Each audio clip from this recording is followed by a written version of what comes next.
You're listening to Talk of Champions, an Ole Miss Spirit podcast with Ben Garrett. It's time! It's time! It's time! It's time! It's time!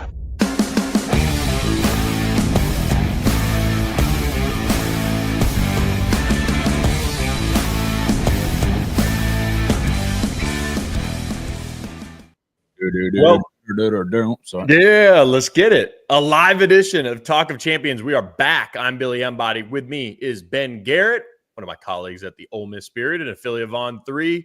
Ben, how you doing in the little studio there? The little RiverLand Roofing studios, where I always come to you from. RiverLand Roofing, our friends, power everything we do at Talk of Champions, man. RiverlandRoofing.com, 662-644-4297. For all your roofing needs, and few, if any, are doing more for Ole Miss athletics in the NIL name, image, and likeness space. So hit up our friends at RiverLand Roofing, RiverlandRoofing.com, 662-644-4297. I'm good, man. It's been a interesting 24 hours in the Ole Miss, internet world. What happened? I mean, I don't know.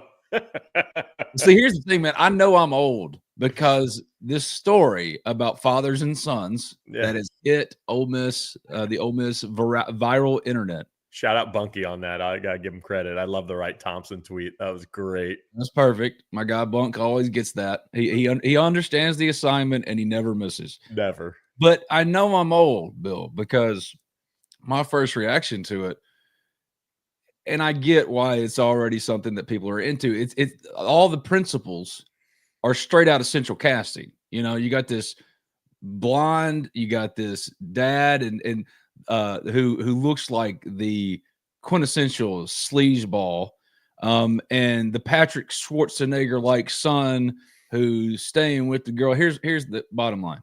I'm out on it from the get-go. I only talk about it to start, and we only bring it up to start because it's what everybody's talking about. Everyone. And we know the one thing that we can't let this be lost. I get all the jokes. I get all the fun. It's the most 2025 story you could possibly come up with. And it happened in the off season. It's a blessing for content. But this dad is a piece of crap. Period. We can't lose the plot, man. I know in 2025, nothing shocks us anymore. No. I know that the moral rot and the moral decay is to a point where it's just like, oh yeah, of course that's something that can happen, right? I get it. But this dad, it's messed up. Is messed up. True villain story arc here, man. Listen, I've been with my high school sweetheart for a long time. All right, temptation is real. I get I get all of the excuses you could possibly make. You're a dad, bro, that's like one of the day one rules is, So as messed or as fun as some of the jokes are, and how easy they are. I mean, this is just catnip for Twitter. Yeah. Don't lose sight of what's really at stake here. I mean, this is a dad who did just one of the most vile and awful things. You're ruining your relationship with your son off of, no sex is that good. Yeah. It's just true. I think my buddy Neil said it best. No sex is that good that you would ruin your relationship with your son, create this. I mean, there's no coming back to this. That will define these three people for a generation. And that is both a tragedy, funny. There's always a little humor in tragedy, but dude, this dad, that's all I can't, that's why I'm out on it, man. I know I'm too old because the first thing I thought was really, bro? Really? Of course you see all the comments, would. Of course you see all of that online. All right. From all ages. It's just part of it. And I know I was part of that culture at one time. Yeah. But all I want to do is look this dad in the face and go, man, we're supposed to be the hands and feet of Jesus. And you think this? If God is real, which is the only thing that matters, if God is real, you really think you getting through the gates? And by the way, I mean, like you said, temptation, whatever. I mean, isn't it a pretty good you could have a good time where at insert SEC school or whatever if you're a dad and not do something this, bad. Tell your son, man. Yeah. to your son, man. I mean, come on. And the girl has agency. The son has agency. He could have broken up with her. She could have not done it. At the end of the day, they're stupid, dumb kids. What do stupid, dumb kids do? We've all been stupid, dumb kids. We get bored and have sex. That's what stupid, dumb kids do. Okay. The only way to keep society from falling into complete moral despair is for the guardians of this, supposedly the adults in the room, step up and say, "Hey," but no, you've got them actively participating. I'm out on the story, Bill. I'm gonna be honest with you. It's just, it's everything about it is skeezy. It's terrible, and I don't even know if it's all true because in this day and age, anything can be true and nothing can be true. But at the end of the day, it's all about the story that gets bursted out for 24 hours, and then whatever happens from there, no one cares anymore. For what we know about it, this dad's a piece of crap. That's all I can think about, man. Like, be the hands and feet of Jesus. Love your neighbor. What are you doing? Don't sleep with your son's girl. That is day one stuff. Yeah. And look, there's tons of content on this on the internet if you want to go dive deeper into it, but there's no content about it at the Ole Miss Spirit affiliate on 3. You could sign up for just $1, talk recruiting, talk football, talk baseball, talk basketball with us on the message board all day, every day. Shout out Jerry listening in Pascagoula. He said, "Ben, you are the man." Oh, let's How about that? I Nice needed tire that pump today, Jerry. to start, Let's go. Start this hump day off. Mm-hmm. Ooh, that was a bad pun. Choice. That choice for today. Yeah. Bill. Little hump day show. Talk about humping. Anyway, all right. Bill. You didn't have to lay it out for God and everybody. We knew what the implication was.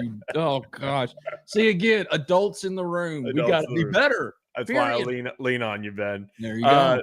Speaking of another tough story, I know you and Michael Katz talked about it on yesterday's show to kick off this week and earlier this week. But Trey Hall lost for the season, most likely with an Achilles injury. Our own Chuck Ronsville confirming that. Speedy back was brought in from the junior college ranks to kind of bolster that running back room. And the nice thing is, 4-year to play guy with the new JUCO rule. But now, as we sit here, Ben, less than 2 weeks away from spring ball, right? If I'm, February always screws everybody up. No, 3 weeks away. Yeah, 3 weeks away from spring ball. Mm-hmm. Countdown can't get here soon enough. This impact on the running back room, just your final thoughts on it, and we'll get into a quick, overarching question on the Rebel spring ball here shortly too. It doesn't change anything for me. Yeah, in terms of what the construction of their offense is going to be for next year. What it does is reignite concerns about one of the biggest problem areas for Ole Miss last year. At the end of the day, Ole Miss, it seems at least on paper, is better equipped if, like what happened last year, Henry Parrish goes down, their lead guy.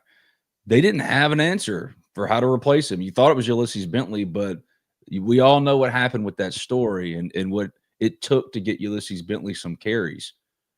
This time, yes, Trey Hall, you don't want to lose that guy. He wasn't going to lead the room. He wasn't. You're actually buying a lottery ticket right now. That's what you're doing when you go get a JUCO guy. It's actually a very rare thing this day and age. The old days, Ole Miss would go get Wayne Dorsey, the 5-star from Mississippi Gulf Coast Community College defensive end. That was the plug and play. Yeah, give him about 6 games because JUCOs take him in, but that was the plug and play. Now JUCOs have been completely lost in this transfer culture. Yeah, and I would love to see. Ole Miss continues to kind of mine it, check all the boxes with the junior college ranks that are in the state, but there are still some good players in there and guys that can help your roster. And I'll add, because everything ties back to money these days, and maybe we'll talk about the luxury boxes that you and I are going to get here soon. But these guys can generally be a little bit more, on the cheap, so to speak, rather than having to go out and try to get a $750,000 day one starter. Yeah, where it hurts is in the allocation of your resources, because money is finite, right? So for Ole Miss, yes, they swam in the waters of all those top-ranked transfer running backs, Malachi Hughes, Ahmad Hardy, pick your guy, Justice Hayes. They asked for those guys compared to what Ole Miss values running back at, that number didn't match, didn't meet. So they were trying to address all of these needs. You're replacing 18 of 22 starters by maybe going strictly on an evaluation call with a JUCO player in a market that is completely dormant. Go find you a guy that you like, and maybe you hit on him, and it costs far less than, over $500,000. Because one running back, Justice Hayes, wasn't going to turn Ole Miss from a 8-win team to an 11-win team. That's not what was going to happen. So that's where it hurts, is because you've just been hit as far as money allocation and trying to, just trying to game the system a little bit, because money is, you got to figure out where you really got to spend, go a little over, or where you got to pull back. And I think Ole Miss at running back knew one guy wasn't going to solve it. Also, go get as many as possible that they think is good. And this was one of them. But as far as the makeup of the room, it doesn't change anything, but it puts into focus again. Well, you didn't pay he who shall not be named, right? So it's all going to come back to that, because he went and won a national championship. Running back was one of your biggest problems offensively, top 2, and it probably wasn't 2. But the offensive line is still, in my opinion, of far more significance than running back anyway. If you'd have told me Diego Pounds went down when they're going through this fat camp that they're going through, that's what he told me. I see Diego at an Ole Miss recruiting camp, and he's wearing this weird looking vest. I'm like, what are you doing? He goes, dude, we're going to fat camp for like 2 weeks. And sure enough, they're just out there doing like heavyweights, embracing the chi, rejecting the monkey, or whatever it is. So like, if Diego had gone down, that's a big piece, because I can far less put together Ole Miss's starting 22 for 2025 without Diego Pounds than I could without Trey Hall. And it's no disrespect to Trey Hall. He could have been that guy. Yeah. But I don't think necessarily that was the case. It's just unfortunate, because now, again, you thought you'd addressed it. You thought you'd figured it out, and maybe you have to address it again. But I would still argue, in my opinion, cornerback is the biggest issue waiting on him in the portal for the spring window anyway, even with running back popping up. Because, look, Logan Diggs didn't play at all but the Gator Bowl. You're essentially getting a new addition there anyway. On top of that, you've added Keywan Lacey, who you really, really wanted out of high school, a 4-star prospect. You went and signed Shakai Mills, not a 4-star running back. You had options in high school to add another one, but you said, this is our dude. You know what I mean? Yep. So I don't think there's so much a concern as, oh, gosh, have you done enough? It's a reassessment of, well, we know what the numbers were last year. I still think this spring portal coming, it's cornerback. Find it. And that Tennessee starting cornerback just got into the portal, Bill. Yeah. Yeah. It's a good segue, as spring football at Ole Miss Spirit will be powered by our friends at RiverLand Roofing, of course. But, Ole Miss, they've got some questions this spring. What's your big one that you're watching closely? Maybe you just alluded to it a little bit there. Oh, yeah. I mean, like, the biggest spring question is, are they going to actually practice? I know that sounds silly, and you're like, well, but we don't even know what they're going to truly do.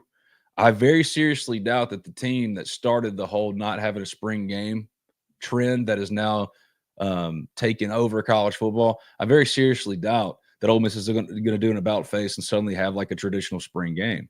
So what can you learn when the structure of it, the format of it is intentionally like it is to discourage kids from moving on? That's it. I mean, they want to protect their roster. So they don't want kids to see you won't see a depth chart. You're not going to see any kind of position battle stuff. They're going to keep it so tight-lipped. And what are they really going to do? So understanding that is the framework we're working with here, still, they got to figure it out with the secondary, because they have no returning starter back there that makes any kind. I mean, Jaden Kennedy would have been, but now he's at Oregon. So Jalen Braxton can play corner or safety. I've heard he's played a little bit of safety so far.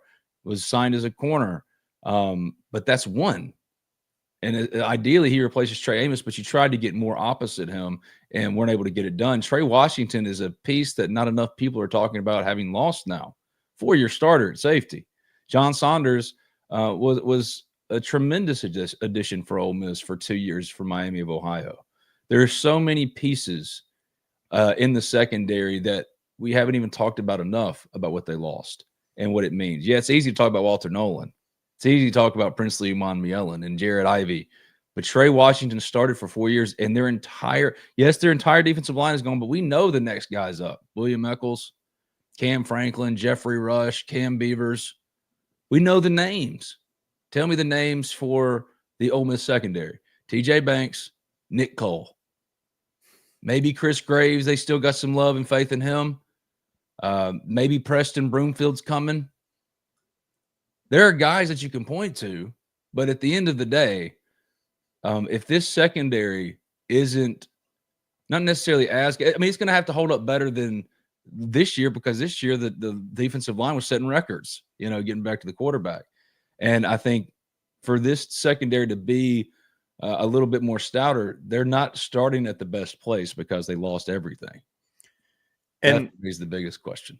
And I would say on the offensive side of the ball, I'll talk about that in just one second, but the secondary is going to be really intriguing too, because as spring goes along and the portal window gets going, that's the time where Ole Miss is going to really want to add at least one more in the secondary. And if it's the instant impact starting, type, then great. Then that they can add one and they'll feel a lot better about the secondary. But like you said, finding somebody that is going to be your Trey Amos in terms of production and quality, that's a very difficult thing to do, but that's what this defense needs. That's that missing piece.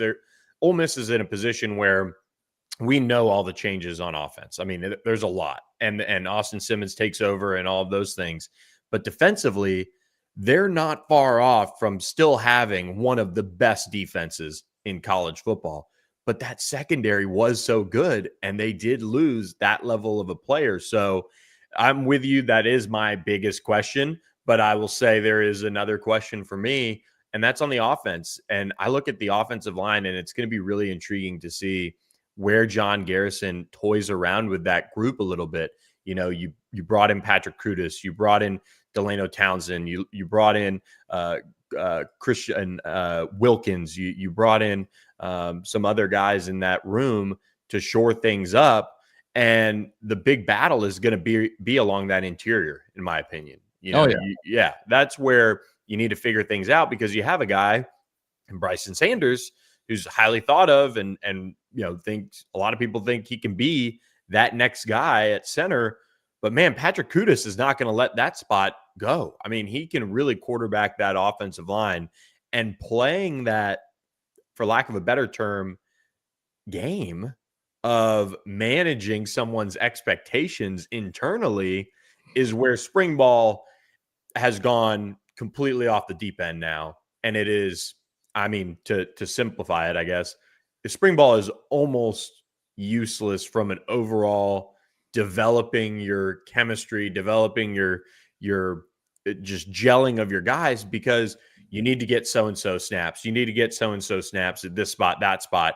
You need to kind of show them a little bit what they could get opportunities at in fall camp when the battles really start, so that they don't enter the transfer portal. And that's where most everybody's doing it in college football. And quick sidebar, Jed Fish, the Washington coach, said, an NFL model might make more sense, where you have the portal window once a year in spring, which, by the way, would stop kids from quitting on a new staff or a new coach, whatever, and allow them to finish out their whole academic year. You have your portal, your free agency, so to speak, and then you can have your OTAs in June. You can get those guys around and do install and things like that, like the NFL model. So I hope it goes that way. I know it's not necessarily good for business for us, because it takes away the year-roundness, but it might put a better product on the field overall for these teams. I think it would be better for the product. I think it'd be better for what we do. First of all, think about it this way. Even like the old days of getting guys snaps, like you're discouraged as a coach from getting guys snaps, from developing them in any material way in the spring, because then they'll go, oh, look, I figured it out. Let me go get in the portal. There's so many different angles to this and considerations that are beyond what spring is supposed to be intended for. Mm-hmm. Developing newcomers, developing mid-year enrollees, developing young guys who, like a Bryson Sanders, is stepping into a starting role. And instead, it's let's go eat hot dogs against Joey Chestnut because I want all of you to stay through the spring, which I completely get. And I would do the exact same thing. Great for the kids. Great for the kids. They have a great time and get viral content, all these things. Lane's actually brilliant in that way because it gets you headlines in a period when college football has muted, if not completely washed away all of its own headlines of the spring. You're right, the year-roundness. So if anything, the spring portal being the only portal would keep us busy, right? It would bring back more of a traditional signing day that we could all in the sports celebrate that we miss to this day. You know, that all day waking up at 5 a.m. Or not sleeping. No, but the thing is, and it was a pain in the butt to work because, you know, work is work is work. But also it was uniquely college football.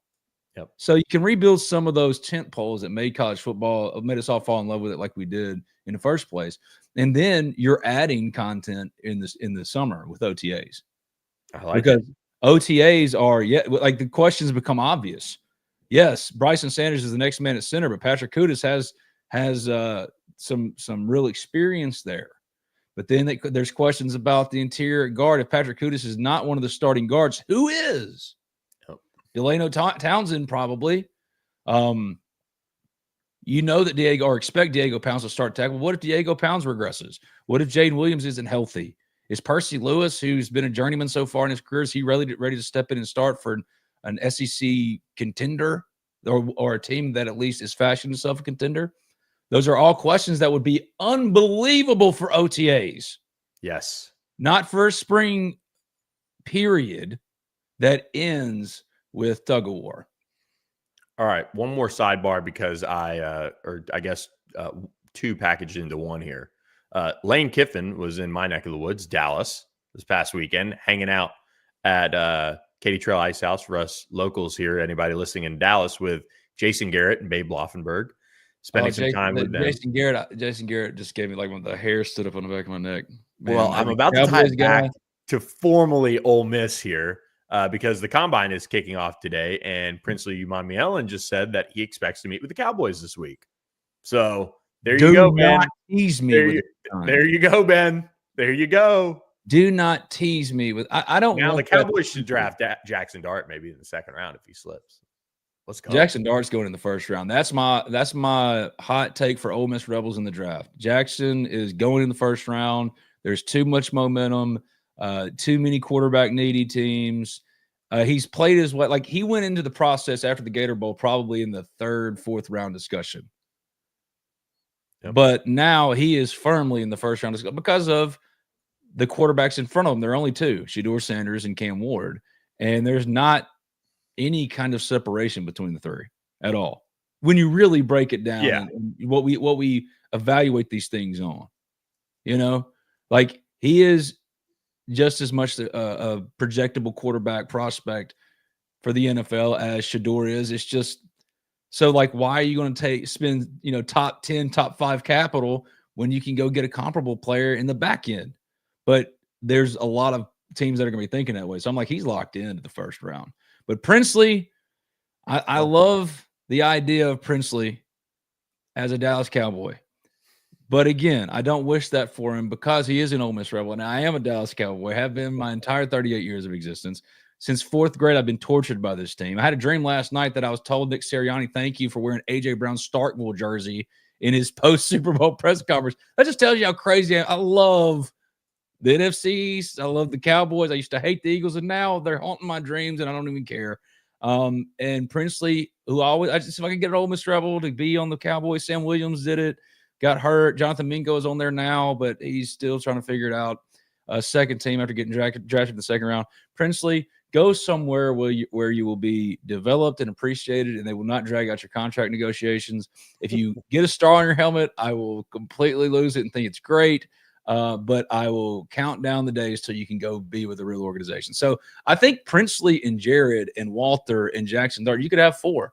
And if you get 4, that's the most in program history. All of them have gotten at least 1 first-round draft projection, and Trey Amos has gotten 1 too. And Trey Amos probably has the most to gain outside of Jackson Dart, who is throwing this week. Shedeur Sanders is not. Jackson is throwing. That's smart. I mean, that's smart. Keep the train rolling. Yeah. So Jackson's going to have a good week because, of course, he's going to test well against air. But Trey Amos, he was banged up. He had to leave the Senior Bowl. He got a first-round draft pick grade 2. So there's 5 real candidates for the first round. And if you get 3, you tie 2016 for the most ever in the first round. Laquan, Robb, and Laramie, who's still in the league. But if you get 4, you break it. And again, we would all come on here and go, dead gummit. They lost 3 games with this team. They lost 3 games with this team. Well, look, when you're going to go see Princely up in Dallas, you should jump on with our friends at Status Jet. Jump on a plane, Ben. Come on up to AT&T Stadium and use Status Jet to get there. Our friends over there provide a discount to Ole Miss Spirit subscribers and listeners on the podcast. By mentioning Ole Miss Spirit, you get a discount on a round trip flight. So if you can, check it out. It's perfect for spring breaking, for work, taking clients, or family trips, or hard to get places. Status Jet can plan you the experience of a lifetime. So reach out to them today, statusjet.com, proud supporters of the Ole Miss Spirit. All right. Speaking of the supporters, man, the Ole Miss Baseball diehards right now are feeling pretty good about the start of this season. Another top 25 win this week as the Rebels beat Southern Miss. That's always a good thing to beat an in-state school. And the mustard buzzards, Bill. The mustard buzzards. 15-8. Holy cow. Yeah, look. I'm trying not to, as Ole Miss baseball fans know, when they went on this journey with me and Brad Sal in 2022, the Kool-Aid journey, I'm trying not to drink the Kool-Aid on this team. I'm really trying not to. But then they go and beat Southern Miss 15-8. And they flash more power. And power was the question about this team in the fall. Mike Clement was on this, Ole Miss hitting coach, was on this podcast on Monday saying that, hey, man, in the fall, I didn't know if we were going to be that powerful. And it's come in bunches. And Wednesday, or today's Wednesday, Tuesday was no different against Southern Miss. Ryan Moorman has been a baller to start the year, and he had a bad fall. He actually went into Clem's office and was like, hey, man, don't y'all give up on me. Good thing they didn't. He's off to a blistering start. Mitchell Sanford's been what they needed him to be so far. Isaac Humphries has been good. They've had that power that maybe they didn't expect early on. Hunter Elliott's been himself. And the depth of options of their pitchers, man, how can you not be encouraged? I still think that this is probably a 2 seed somewhere, but they're making me start to believe, because when you get 3 ranked wins in your first 7 games, considering what Ole Miss is coming off of, back-to-back losing seasons after winning that title, you can't dismiss it. And I think the biggest tell so far was getting run-ruled by Texas, that non-competitiveness, and then turning around and whipping Clemson. Yeah. Responding, because past teams would not have responded well. And Ole Miss responded well against Clemson, which is a good team. Now, Arizona, you could say, well, we don't know if they're very good right now. So really, how good was that ranked win? Fine. But then to go from Clemson to beat up on Eastern Kentucky, which isn't any good. Almost would have lost one of those 3 games in the previous 2 years, and you go, oh, well, they won the series. No, they beat the crap out of a team that was not good, then turned around and played a good team in Southern Miss and beat them up. Now, Southern Miss's pitching wasn't, they had a tough weekend, man. They had to use a lot of guys, so they were a little shorthanded in that way. But take nothing away from Ole Miss, man. Like, they're hitting, they're playing much better defense. Owen Pano got off the schneid, started 1 for 17, got him his first home run, first big fly. Campbell Smithwick, he's got a home run already. There's so many encouraging signs, and that's why I'm trying to avoid the Kool-Aid, Bill, but it is not working. It's not. I'm completely buying in. But when I say completely buying in, I'm saying I buy that they'll be a postseason team. Old days, that meant, oh, yeah, they're going to host a regional and then and then host probably super regional. No, that's not what I'm saying. I'm saying that this is a postseason team, because if it's not, with the pieces, I don't even want to think about it. That's an entirely different conversation. I think this is a postseason team, and that's really all that matters, because you got that horse, Hunter Elliott, leading the front end into a 3-game series, I'll take him over anybody. No doubt, and hopefully that results in a bus tour up to Omaha. But we're gonna keep that on the DL a little bit, not get ahead of ourselves. After all, it's not even March yet. Don't tease me with a good time, because I will load up with Ole Miss Spirit subs in a tour bus. I've got my buddy Brock Saki. He'll hook it up. Well, maybe just a few of us will roll out together. Maybe get an old baseball, like get Sykes Orvis to load up or something. No, get my guy Gray Kessinger. Well, he'll be in season by that point. But yeah, don't tease me with a good time, because Omaha is the best trip, and it's the most quintessential Ole Miss trip too, because baseball is very localized, regionalized, man, and very few programs really care about it. Ole Miss is one of them, and that's why the last 2 years has been so brutal. It's not just because they didn't make the postseason, didn't go to the College World Series. It's non-competitiveness for one of the few programs that really care about it. Let's not do that. You know what I mean? We're good. It's so far the pieces they added in the portal, they didn't hit it like they needed to. They'll tell you that. They'll be the first to admit they didn't hit it like they needed to initially, but they did this all season, and it looks like they've done some good work and really found some guys like Will McCausland and Alex Caney, who didn't come from like LSU and other big transfer schools like that. They came from Tampa, Division II. Hey, stand up, hometown. Hey, and St. Joe's. And St. Joe's is, he will pitch to a 5 ERA in his career there. But they saw something, a real elite strike thrower, one of their better strike throwers. And then he goes out against Southern Miss and gets them started. So there's a lot to like about this team. I'm still holding my breath, because if you don't, you're just being a dummy. We've seen what it's been for 2 years, but that game against Southern Miss is what you're used to seeing with Ole Miss baseball. Yeah, they can get in a slugfest with anybody, and there's a lot to like.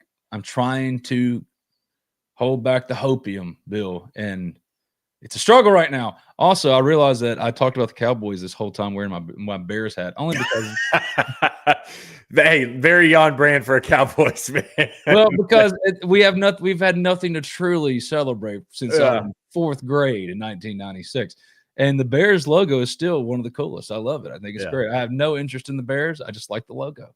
Speaking of logos, want to mention very quickly our friends at roback.com, RHOBACK.com. Pick up this polo for your golf rounds coming up. The spring is hitting. They've got some really, really nice designs on here. We're expecting them to get true Ole Miss gear for the fall, which will be exciting for you guys. And use our code Ole Miss 20.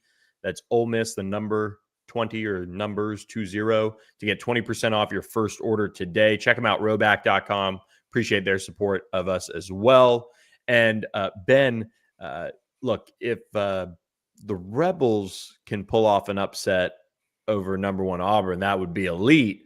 But at the very least, let's all make sure, if you're in attendance tonight on the Plains, that you look good at least. I don't know if you get Roback by then, but another reason to maybe have it in the closet for next time. The last time Ole Miss was in the state of Alabama playing basketball, that's true. Secured their first ever top 5 win or road win over a top 5 opponent in program history. So they're not beating Auburn tonight. Yeah. Now they could, because I believe in this Ole Miss basketball team and the style of play that got them here, but they haven't been playing that style particularly well or efficiently for about a month now. And so, how can you expect a team that, of course, they're a 12.5-point dog.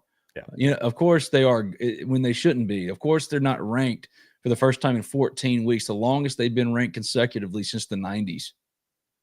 Because the last month, they haven't looked like that team. They're turning the ball over. And for a team that doesn't have the kind of 3-point shooting efficiency or ability as Auburn, or pick a different team, because Auburn's better than everybody. Yeah. But, they've got to be good like that. They have to be good defensively. They don't turn the ball over. And Ole Miss was so good for 2/3 of the year. This last month has been bad. So, obviously, Ole Miss is in the tournament. They're 24th in the net.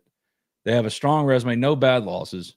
They're not going to get left out with 8 SEC wins when the SEC's always been at its strongest. 9-9 will make you feel better.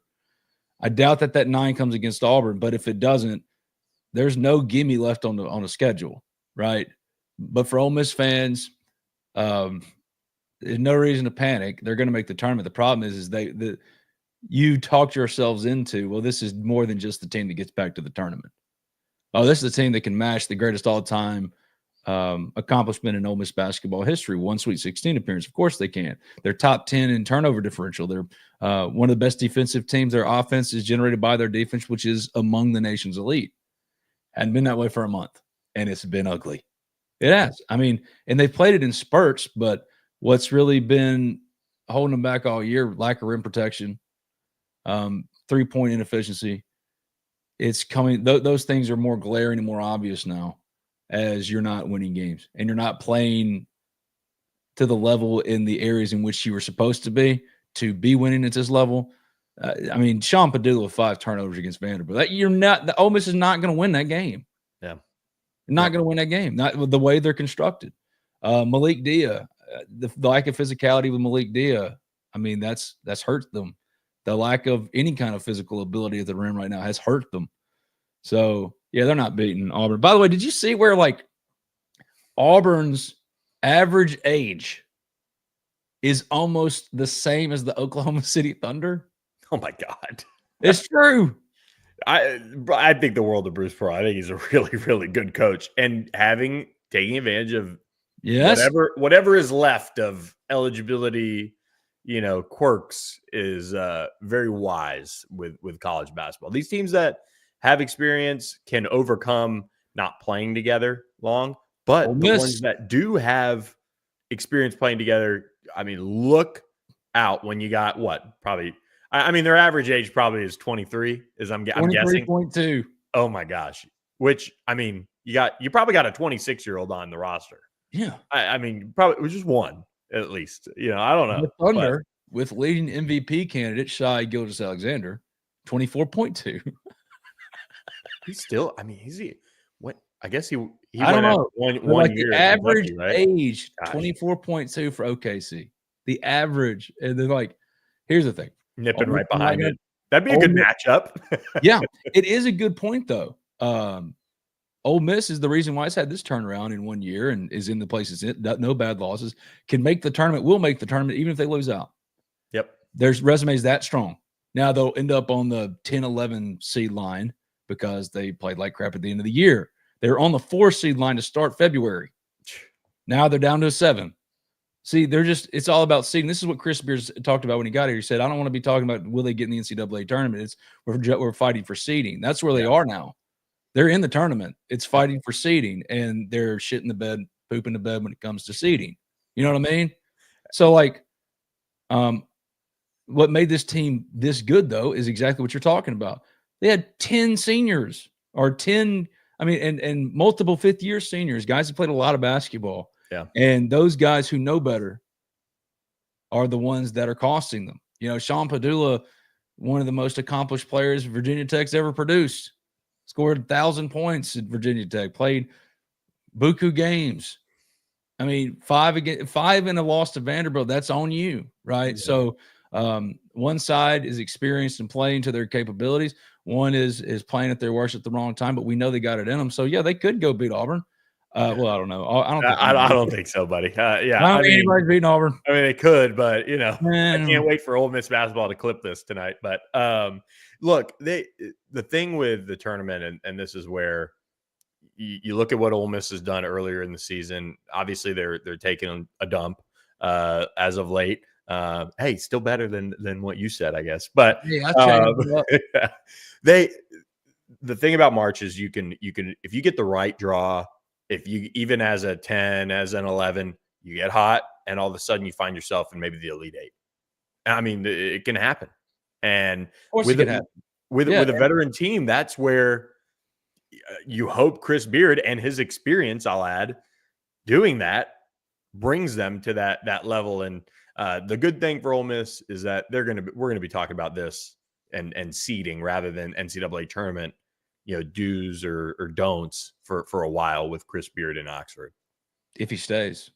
Oh gosh. I think he's staying. Dun dun dun. I do too. Yeah. But I disagree. Having talked to enough people, I've seen a general sentiment like, oh, Indiana's not, he's not going to be a real candidate for them, or he's a lower list. I think they're absolutely coming after him. I think they're absolutely going to talk to him if they haven't talked. They should. Everything Indiana's done as of late has been brutal. So they should do their due diligence. And here's what I'll say to Ole Miss fans. Number one, Ole Miss has long moved past the days of worrying about whether a coach leaves to go somewhere else. They can pay to go get any coach that they want. They have the SEC. They have the infrastructure in place, one of the better, more reliable NIL organizations in all of college sports. There's so much going right for them. If Chris were to leave, it doesn't matter. They'd go hire Will Wade and move on. You see what I'm saying? So, Please. But I want Chris Beard. Chris. No, Beard, I do too. I cover Will. All he does is win. Great. For Bill, it would be great. Specifically, those LSU roots would come home. It'd be great. I moved to Baton Rouge and came in at the tail end covering the Johnny Jones era. They proceeded to set an SEC record for losses that year. And that spring, they hire Will Wade. And honestly, covering him, one of the reasons why I was able to stick around as long as I did over there. I'm saying it would be good for business. It'd be good for business. What would be better for Ole Miss if Chris Beard and the people I talk to winning is the best for business. Yeah, and what the people I talk to say, I don't think he's going to go either. But it would be naive to dismiss the very real possibility because he could make it a non-story himself today. He won't because, like most coaches, focused on the present. Yeah, and when he's focused on the present while his agency is making sure his future is secured, right? Yep. So they talked to Arkansas last year. Yeah. It was very real. Arkansas wanted him. They wanted to hire him. And they'll say, oh, no, John Calipari was our first choice. Yeah, come on. No, he wasn't. Come on, Tyson Chicken. Settle down. Calm down. No, Walmart. No. So it's just different now. I think Chris is a great coach, the best Ole Miss on paper has ever hired. He's done tremendous work. They're going to make the tournament. I think they can make a run. They start playing like themselves again. I think he's going to be here. But again, it's a story until it's not. Yep. And what's very real is Indiana has interest. That is very real. The interest from Chris Beard, I think there is a curiosity, just as there was with Arkansas, and there will be with all openings. These are what most coaches do. Okay, Hugh Freeze did it with Florida. He did it with any number of schools. Hell, Houston Nutt did it with Kansas. Was it Bunky? No, I don't think it was Bunky. I don't want to give him credit, but somebody tweeted it was a picture of Houston Nutt and John Calipari. Yes. It was John Calipari with future Arkansas AD Houston Nutt. I just thought it was so funny. Houston Nutt looks like an AD. He just looks like one. Yeah, he'd be perfect for it because now it's just about glad-handed. He's impossible not to like. Houston Nutt is impossible. You could tell when you're talking to him, he's a little bit of a skis ball or like he's underhanded or something, but he's like the most impossible guy to dislike. And the fact that he was an Ole Miss head coach and that's crazy to me. Almost 20 years ago. And this man isn't returning to Ole Miss, back-to-back Cotton Bowls, 50 years. He ain't coming back to celebrate Ole Miss sports. He's still, because Arkansas is home. He got to Ole Miss without his curve or without his fastball, and Ole Miss paid the price. But yes, I saw that, and that was perfect. Both of those guys are perfect. I love John Collins. I love those old school guys like that. I think they're hilarious, and I miss them. And they were at least honest about it. I miss the suits on the sidelines. I've said this. I've said it again. Cal has some of the best suits. Rick Pitino is rocking the suit up in MSG still, which is wild. See, I came up speaking of full circle moment. Speaking of scandals. Well, I see. I came up with Andy Kennedy wearing pinstripes with Jordans. But he also wouldn't care at all. He'd come out stepping out in the coldest warm up suit to coach in. So for me, I love the suits and everything. What I love the most is winning basketball. Chris Beard is not going to wear a suit. He's going to coach winning basketball. But Ole Miss is now in the business of winning basketball. 100%. It's not just in the Chris Beard business. It's not just in the Lane Kiffin business. It's in the business of winning at the highest level. The commitment has been made. They're bringing friggin' more luxury boxes. They have to. They're monetizing the Grove.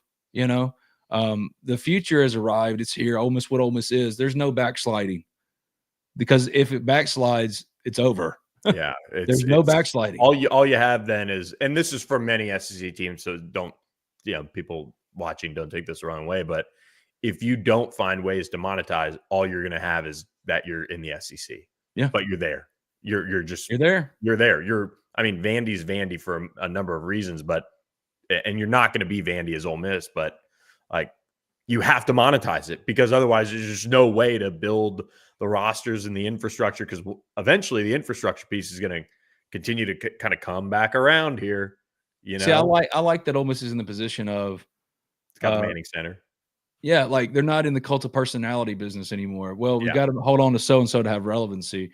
No, their infrastructure is strong enough and stronger than it's ever been as far as where the sport is and understanding the assignment, to where Ole Miss can go, okay, we're gonna pay you this, and we think the world of you, and we want to keep you, but you get $10 million to go coach. I mean, that's just a cost assessment, right?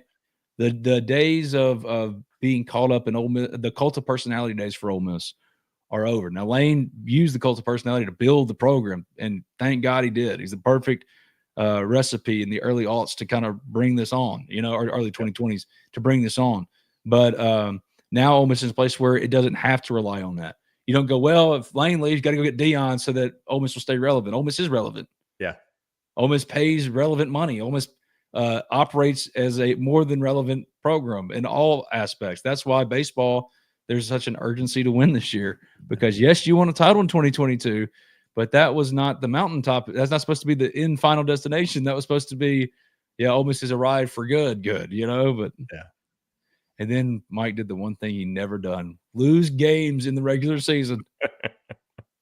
All right. Before we get to the recruiting quarter, do want to remind you guys about our friend Andy Ludicky. MyPerfectFranchise.net is where you can get his rundown on franchise ownership, and he can help you change your life, whether it be trying to get out of the corporate rat race to live the American dream, whether you want a little bit of a side hustle or build a legacy to leave your kids. Franchise ownership might be for you. And if you do go through Andy Ludicky and grab a franchise, he will donate money to Ole Miss Baseball's collective. So good reason to reach out to him and just have the conversation, because it's free.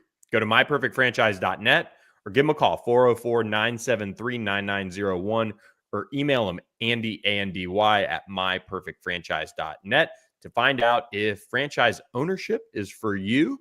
And if it is, might mean a little extra coin for Ole Miss Baseball to use in the portal or high school recruiting or what have you. So good news there, and good news for some Mississippi prospects, as they saw a couple of boosts in the latest On3 industry, or the On300 being updated on Monday, and a couple of updates here on official visitors that have been locked in.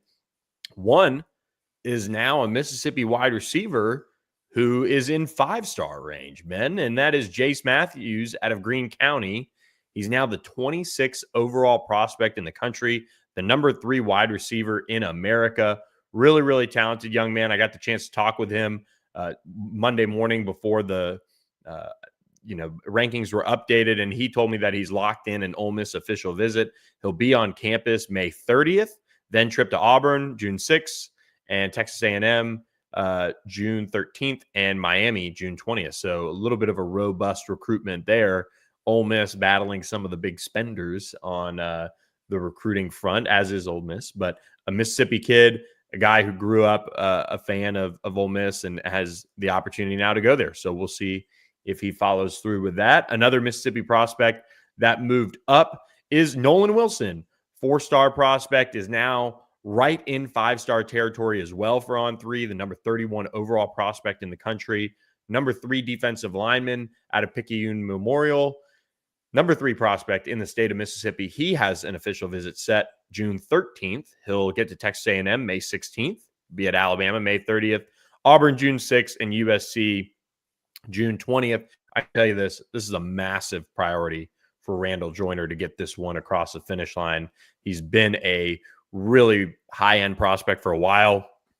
He's moved up now from the 56th overall prospect in the country to 5-star range. He's a disruptive edge defender. He can also, in my opinion, just looking at him, can maybe pack on some weight, maybe play inside on some passing downs or something like that, and be a little bit of a 3 tech at some point in his career, but a really high-end prospect that Ole Miss is all over there. And then another big riser in the rankings was Landon Duckworth, who hasn't said an official visit yet that we know of, but expect him to take an official visit to Ole Miss as the Rebels are, leading the way there from what it seems like on his recruitment.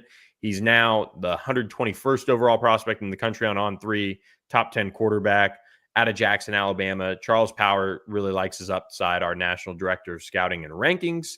And Ole Miss battling the likes of Georgia, South Carolina, Florida State, and others there. But Lane Kiffin and company have really teed themselves up well. Wouldn't shock me if he is one of the quarterbacks in this class of 2026, because I think they take 2 if they can. And lastly, but certainly not least, a little 5-star teaser here.